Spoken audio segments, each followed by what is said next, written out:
Hey everyone, hope you're enjoying our previous classes. So today we are going to learn about diffusion model, type of diffusion model, core concept of diffusion model, advantages and disadvantages of diffusion model. So stay connected and enjoy our session. The next model is called diffusion model. Now, transformer model, what is the major constraint in transformer model? That it need huge data. It need huge maintenance.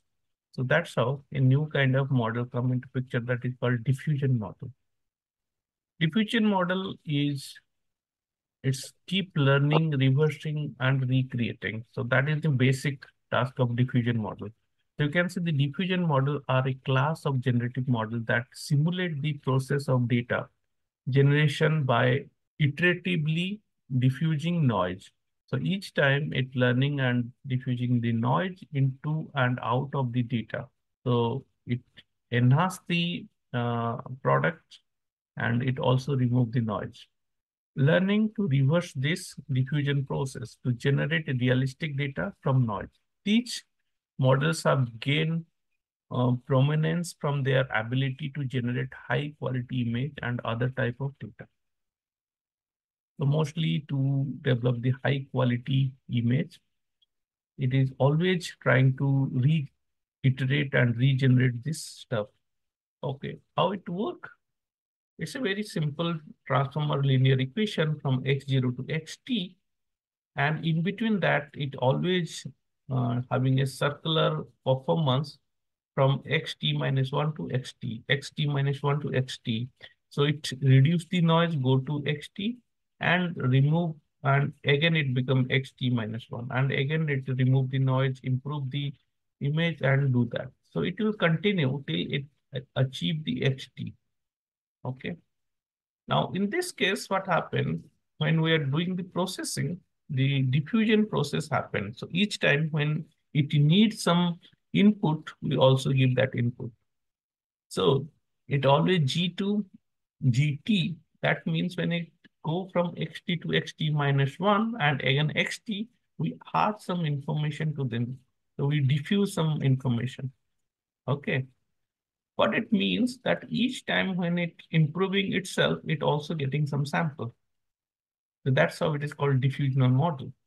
So here there's one example where there's a music and we are looking a particular music. Now when it is moving, each time there is some music is added, some is removed, some noise is removed, some is added, some noise is removed, some is added, and finally you'll get whatever expected. So that's how it is called diffusional model. In transformer model, mostly we use the NLP concept to divide them into and get the tokens. And each tokens, we create the head. From each head, we create it, whether it's a query key, okay, or a value. And from that, we can understand how to answer back. Here, each time when we get some information sample data, we remove the noise, again insert the knowledge, and again try to improve. And through that process, we get improved. So very similar to human beings. Okay. Each time we fail, we improve ourselves. We adding some more information, improve ourselves, and at the end we'll become proceed and improved. Okay. Now you can see the diffusion process has three segments: diffusion process, noise scheduling, and training objects. So like initially diffusing process, forward the diffusion. In the forward of diffusion process, now it is progressively added to the data over a series of steps, gradually transforming the data into pure noise.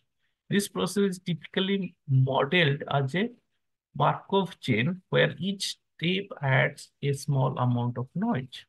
So like your Tika, okay, vaccination, what they do, they put a small amount of weak virus in your body, so your body can able to understand how to fight. Reverse diffusion, the reverse process involves learning how to remove the noise in the steps to recover the original data distribution. And a neural network is trained to model this denoising process. So they add some noise, they remove that noise, and through that, the system learn how to improve itself. Okay. Noise scheduling, the amount of noise added at each step of forward process is determined by a schedule which can be linear or cosine or other forms. Now that noise may be linear or cosine. So mostly cos or sine noise we put because linear noise is very simple to remove. So in this picture also you can see there is a sinusoidal noises are added. Okay. So now those noise are added and the system or the neural network understand, okay, this is a not necessary noise, remove it. And it learn from that. And training object. The primary training object is to learn the reverse diffusion process. This is typically achieved by training a neural network to predict the noise added of each steps. The network is optimized to minimize the difference between the predicted and actual noise. So what is the predicted noise? What is the actual noise your system is trained on? And so it is improve the data. So the mathematical process is very simple. In forward process, it is added, it's divided the whole system into xt and xt minus 1. Then it added some noise into that, which is, let's consider I minus alpha t it says, and it's added with that. And then it removed that to this equation, reverse process. Finally, it trained the system that, okay, there is a noise, and in that noise, there is a alpha t. We remove the alpha t, you have a clarity of data, and you optimize that through the parameter of theta. So what are the application of this product? It mostly used in your image generation, image impending the restoration, image importing and restoration. Let it be there is a very old captured manuscript. Okay. So each time we understand what language we use. Like in Mohenjo-daro, we got a script, but nobody able to read that because nobody understand what is written there. So still today, people doing research, what exactly it means. They are using many type of language model. They put the noise, remove the noise, and try to understand. So those stuff is there. Super resolution is there. Text to image synthesization, video generation, all are application of diffusion model. Now, the advantages is it will always generate very high quality data as compared to GANs and VAEs, and it is very stable because it is getting the energy from its dynamic ahead of noise. But it has a very limitations that it is very complex in nature. People cannot understand what type of noise need to be added every time, which type of de-noising happen. So that is very complex in nature. Computationally intensive. It needs huge amount of system process. Otherwise, it will become slow down because it will using very complex calculations to divide the data and remove the data. And the process is infinite in nature because it's a loop method. It always goes from xt to xt minus 1, xt to xt minus 1, and trying to get the best one. So diffusion model represents a significant advancement in generative modeling, particularly for image and video synthesis.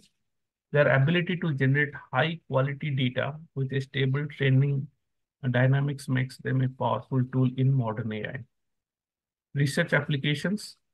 Despite their computational demand, the quality of generated output and their versatility in various domains underscore the important diffusion models in the future generative AI. So most of the people say diffusion model is the future. But some people say no. All the models have their own uh, negatives and positives, and they merge with each other, and they create a hybrid generative AI. And through this hybrid generative AI, we apply the diffusion model. So all the models can be applied simultaneously, which is quite logical in nature. We can use GAN, VAE, and transformer models or architectures. And at the end, we can pass the diffusional logics to update this correctly. So these days, people are mostly using all the models together to generate very powerful output, which we call the hybrid generative AI. Apart from this, we have types of generative AIs. So what means types? So we divided the Gen AI into GANs, VAE, TM, means transformer model, and DM, diffusional model. But now each of these models are having different type of processes. Or you can say, again, a GAN is divided into 15 types of GANs. So vanilla GAN, deep convolution GAN, conditional GAN, cyclic GAN, pix-to-pix GAN, super resolution GAN, progressive growing GAN, style GAN, big GAN, info GAN, auxiliary classifier GAN, Wasserstein GAN. So go on. So there are 15 dual and star. So here it's N. And then VAE models, 14 types of them are there. Almost similar, vanilla, conditional, beta VAE, disintegral VAE, sparse, hierarchical, variational, recurrent autoencoders, then denoising, universal autoencoder, vector quantized. So all those stuff is there, and there are 13 type of VAEs. Similarly, we have a BERT, yeah, under the TD model, transformer model, we have a BERT, GPT, T5, XLNet, Robot, and Electra, BART, DBARTs, VIT, and Albert, Dell E, Clip, Swan Transformer, GPT-3. So now after GPT-3, GPT-4 is already there. So it's old one. Now, similarly for DM model, diffusional model, we have less number of models. Denoising model, score-based model, latent diffusional model, discrete diffusional model, variational diffusional model, hybrid diffusional model, conditional diffusional model, score matching with land given dynamics, continuous time, self conditions, all those models are there. That means it is not just all these type of Gen AI concept what we learn. We learn only 4 type of concept. Apart from that, each has different models. Mostly, each one has more than 10 different models. So hope you enjoyed our today's session. If you like this video, then do like, share and subscribe our channel.